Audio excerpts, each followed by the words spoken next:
Welcome back. Today in this lecture 21, I will start talking about protein-ligand interactions. So, again these are two-part lecture. In the first part, I will mostly focus on the thermodynamic aspects and the experiments that can be used to determine the protein-ligand binding constants, and in the second part, I will continue discussing protein-ligand interactions, and I will mostly focus on the kinetics and how you can measure the kinetics of protein-ligand interactions. So, in this lecture, the topics that will be covered are basic thermodynamics and kinetics. So, I will give you an overview of the thermodynamics and kinetics of protein-ligand interactions. I will also talk about the basic experimental setup. So, that is something that is used for all the experiments that I will discuss. Then the techniques to study interactions. So, I will discuss 3 techniques in this lecture and some more techniques in the next lecture, and finally, the practical aspects of measuring interactions, because each technique has its own advantage and disadvantages. So, I will also try to discuss the important issues of how you can choose which technique should be used in which condition.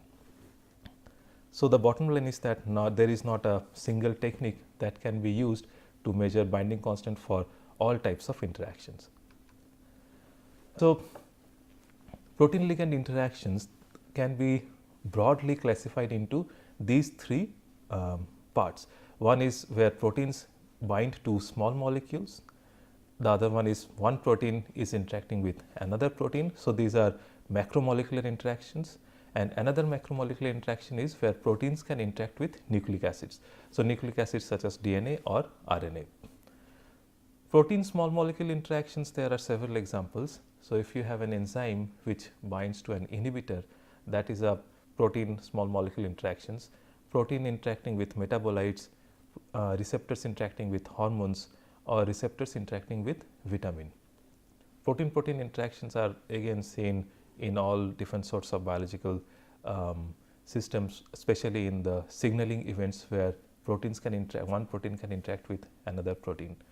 And protein nucleic acid interactions are again seen in transcription and DNA replication. So, for example, in case of gene transcription, there are transcription factors which bind DNA promoter sites. So, if you want to study the interaction of a transcription factor with a DNA promoter site, then that will be an example of a protein nucleic acid interactions.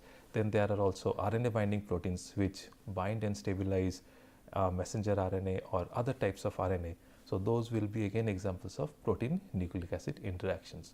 So, an important point to clarify here is that depending on the type of interactions, you will choose the experimental method that can give you the best information about that type of interactions. So, there are some experiments. One experiment that I will talk to you about today is that can be used specifically for protein nucleic acid interactions. It is a very versatile experiment, but it cannot be used for protein small molecule interactions. So, every technique has its limitations and also strengths, and you have to know about those so that you can make a judiciously choose the type of experiment you would want to use. So, here is a brief overview of protein ligand binding. So, this is a cartoon of a protein and this is a ligand. So, if it is a small molecule, it will look small like this. If it is another protein or a DNA and RNA, then it will be much bigger, almost to the same size of this protein, or it can be even bigger than that, because sometimes the DNA molecules that are used are much bigger than the proteins that we are looking at. So, this free protein binds to the free ligand, and what you get is a protein ligand complex. The equilibrium constant of this type of interaction, this is the simplest interaction that I have shown here. It can get complicated where one protein is bound by 2 ligands, or in case of let us say DNA, one DNA can be bound by 2 or even more number of proteins. So, those things can complicate this equation, but this is the simplest form. The equilibrium constant is a thermodynamic parameter, and you will notice that thermodynamic parameters are written as in capital letters in uppercase. So, Kd or dissociation constant also gives you the equilibrium constant of this reaction, and it is given by the product of free protein concentration multiplied by free ligand concentration divided by the concentration of the protein ligand complex. for the same reaction we can also get kinetic information. So, here again notice that the rate constants, kinetic rate constants are denoted in lower case letters. So, K on is the forward reaction rate constant. So, this protein and ligand bind to give you PL or the protein ligand complex, and the forward rate is given by K on, and the reverse rate where this complex dissociates into the free ligand and the free protein is given by K off. So, at any given point of time, the rate of formation of the protein ligand complex is given by the summation of the forward reaction rate and the reverse reaction rate. So, the forward reaction rate is given by this rate constant multiplied by the free ligand concentration multiplied by the free protein concentration, which is shown here. So, K on times P, which is the free protein concentration, times L, which is the free ligand concentration, and you subtract the reverse reaction rate, which is K off multiplied by the concentration of this protein ligand complex. So, minus K off times PL. So, this is the rate of the formation of this complex. At equilibrium, what happens is this, the left hand side becomes 0. So, just by doing a simple rearrangement of this equation, what you can see is that K off divided by K on becomes P times L divided by PL, which is exactly equals to KD we saw in the previous slide. So, KD is given as the off rate divided by the on rate. So, this equation links the thermodynamic parameter to the kinetic parameters. One thing that I should point out here, and I will again discuss this in the next lecture, is that the rate constants, this K on and K off, have different units. So, K on depends on the concentration of these two, whereas K off depends only on the concentration of this. So, the units of these two parameters are different. I'll elaborate this more in the next lecture. So, here is a typical setup of titration of a protein with its ligand. So, all experiments in essence will look something like this. The details will change, but overall what you will see is basically a titration experiment. So, here what we have is protein, and we have protein and we know the concentration of this protein. So, the concentration of this protein is given by P total. Okay. And what we have up here is a burette or a syringe or some device where we have a ligand. So, we also know the concentration of this ligand, but this is the stock solution. So, this concentration is not going to be very useful in the titration experiment. We have to recalculate the concentration of the ligand that goes in here. So, at the first point there is only protein, no ligand. So, protein ligand concentration is 0. You add maybe 1 drop of ligand. Now, you calculate the total concentration of the ligand here. So, whatever concentration was there, it gets diluted here, but you can easily calculate the concentration of the ligand, and that is your L total. You have some amount of ligand and you have protein. So, the binding event will happen and you will get some protein ligand complex. So, this is the concentration of the protein ligand complex. So, you keep on doing this, you keep on adding the ligand, which is titrating in the ligand, and the concentration of the ligand will keep on increasing, and the concentration of your protein ligand complex will keep on increasing. So, if we plot the protein ligand complex as a function of the total ligand complex that is present in this reaction mixture, then you will get a plot like this, because as you keep on adding more and more ligand, as we are adding more and more ligand, the concentration of the protein ligand complex keeps on increasing, and after some time you will reach a saturation point, which means that even after adding more ligand, you will not get any increase in the concentration of the protein ligand complex. So, it means that we have saturated the protein by adding a lot of ligand. So, these discrete points are obtained from each titration point. So, if we add this ligand So, how many times we have added here? 1, 2, 3, 4, 5, 6, 7, 8, 9, 10, 11, 12, 13.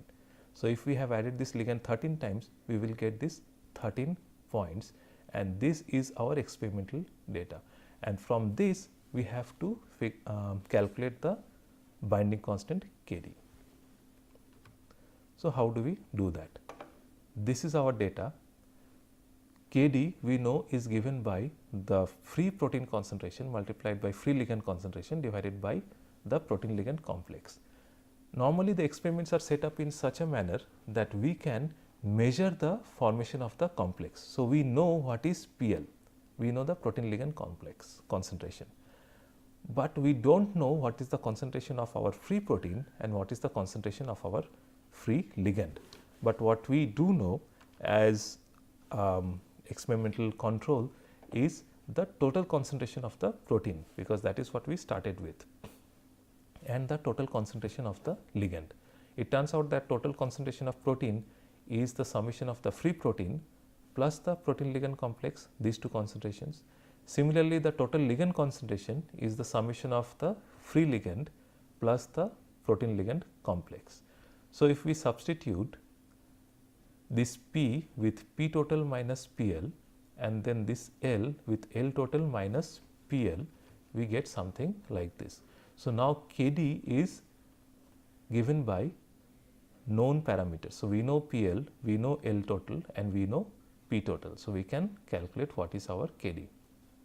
Since the experimental data is obtained in this fashion, where we get the protein ligand complex concentration as a function of the total ligand concentration, it is easier if we can solve this equation and get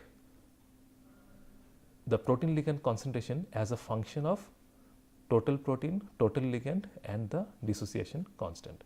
So, this is a quadratic equation. So, you can see this is a quadratic equation because you will get PL square, and if you solve that quadratic equation, this is one of the solutions, and this is one of the physical solutions that you get. So, in this case, what you have to do is you have to simply fit this data to this equation. You know P total, you know L total for each titration point, and you can solve for the dissociation constant. So, if you notice here, you will see that the dissociation constant has a unit of concentration, because these two have units of concentration and you divide it by another unit of concentration. So, you are left with one unit of concentration. So, Kd has the same unit of concentration, and it turns out that lower Kd value means tighter binding. So, if a Kd value is 1 nanomolar and if another system has a Kd value of 1 micromolar, the 1 nanomolar Kd value means tighter binding. Okay. So, the range of Kd values that are observed in different biological systems can be divided into these 4 groups. So, I have tried to summarize this into a table. So, you can divide the Kd values that we see in different biological systems into these 4 different groups. One is very tight binding, then tight binding, moderate binding, and weak binding.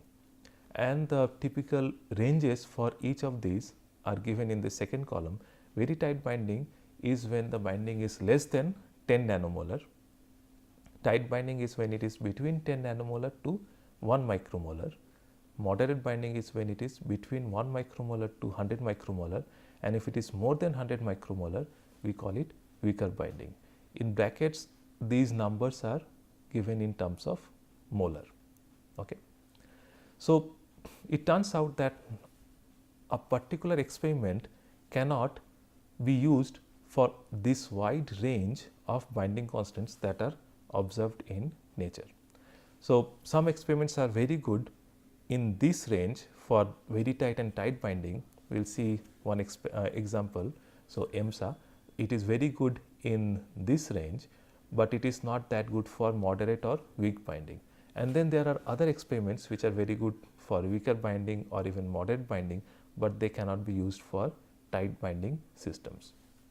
So, again, you have to have some idea about the range in which your protein ligand binding constant will appear, and you have to choose the experiment accordingly.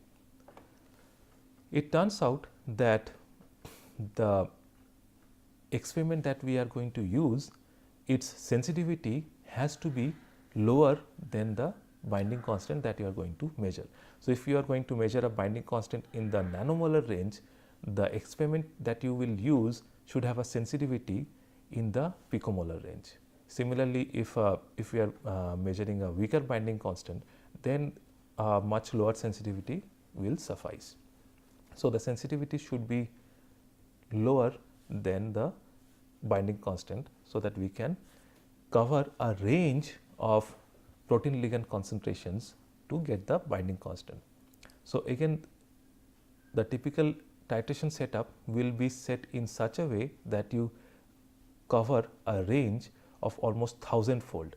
So, this is 0.1 kD. So, if our binding constant is, let us say 10 nanomolar, you should be able to detect 1 nanomolar up to 100 kD. So, 10 nanomolar times 100 is 1 micromolar. So, you will actually detect a range of 1 nanomolar to 1 micromolar in your experiment to determine a binding constant of 10 nanomolar. So, here is one example which is widely used in case of protein ligand interactions, and it is fluorescence anisotropy. This experiment is used because of its ease of setup, but again you will have to know whether your system can be used in a setup like this. So, the basic principle of fluorescence anisotropy is very simple. In this case, what you do is your ligand has a fluorescent label. So, if you excite your ligand with a vertically polarized light, once it gets excited, it will emit after some time, but before it does that, this ligand is, assuming it is not very big, it will have a rotational diffusion, and that will result in a emission of a depolarized light, because by the time this emission happens, all these molecules have rotated in different directions. So, the emission ends up to be depolarized. So, you excite with a vertically polarized light and you get a depolarized emission. Now, if you titrate in your protein, so if you titrate in a protein, you will get a protein ligand complex. For the complex, this is the ligand and the protein is, let us say, much bigger than the ligand. So, the overall size of the complex is much bigger compared to the size of your free ligand. So, in this case, the rotational diffusion becomes much slower, because bigger molecules diffuse slowly. Okay. So, the rotational diffusion will become slower. Now, if we again shine the ligand or excite the ligand with a vertically polarized excitation, by the time the emission happens, there is not much rotational diffusion that has occurred because of the bigger size of the complex. So, the emitted light is somewhat still polarized. It is not completely depolarized like the free ligand. So, as we keep on adding more and more protein, we will get more and more complex, and the emission spectrum that you will get will become more and more polarized. So, the difference between this and this will give you a measure of how much protein ligand complex is formed at each titration point. So, again one point I would like to clarify here is that in this case you are titrating in the protein and not the ligand, because in the basic experiment, when in the basic setup I said that you have protein and you add ligand, but in this case, since you are observing the ligand, you are titrating in the protein. So, you will see that depending on the technique, what you titrate in keeps on changing. So, the basic idea is whatever you are observing, the concentration of that species remains constant, and what you do not observe, you titrate that in. So, in this case we are observing the ligand, which means we can detect the free ligand and the bound ligand. So, the concentration of this we will maintain as constant, and the protein is something that we are not going to see here. So, we will keep on titrating the protein. So, at the end of your titration, again you will get a curve like this. So, this is the absorbance as a function of the total protein concentration because we have titrated in the protein. This is the equation that we derived, and this will be the equation where you will fit your data. These are just the minimum and maximum absorbance that you will see, and they are there for normalization, but the basic equation is exactly the same, and you fit your data to this equation to determine the dissociation constant. Another experiment that is widely used and is very popular, and it is highly sensitive, is electrophoretic mobility shift assay. So, we have discussed polyacrylamide gel electrophoresis in great details in previous lectures. So, here we are going to use the same page gel, but this gel will be run under native conditions. So, no SDS, which means that the protein will not be denatured, and it is essential because you want to detect the formation of the protein ligand complex. If the protein is denatured, then no complex formation will take place. This type of experiments are very useful to study protein nucleic acid interactions. So, it can be DNA or RNA, and again in this case the nucleic acid, if we which is the ligand, is the one that will be labeled. So, we can label them with radioisotope. So, phosphorus 32 is most popular choice, and it has the highest sensitivity. It can detect up to 10 to the minus 18 molar. If the binding is not very tight, then fluorescence, chemiluminescence, or even immunohistochemical detections can be used. So, again the basic setup of the experiment is something like this. You have these different tubes where we have the DNA, the labeled DNA, same concentration of labeled DNA in each of these tube. And what we do is we add the protein in different amounts. So, we are adding the protein in increasing concentration.